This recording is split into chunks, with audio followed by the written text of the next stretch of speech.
বিসমিল্লাহির রহমানির রহিম।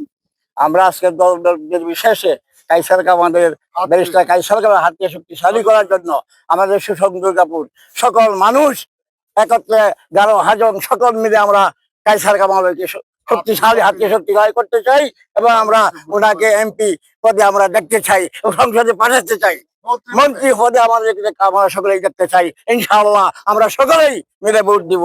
ইনশাআল্লাহ আমরা সকলেই ধানের শীষে ভোট দেবো এবং এখন আমরা হাজার হাজার লোক একত্রিত হয়েছি। সকলের কাছে দোয়া চাই এবং ধানের শীষে ভোট চাই। আলহামদুলিল্লাহ, আল্লাহ কবুল করেন। আমিন।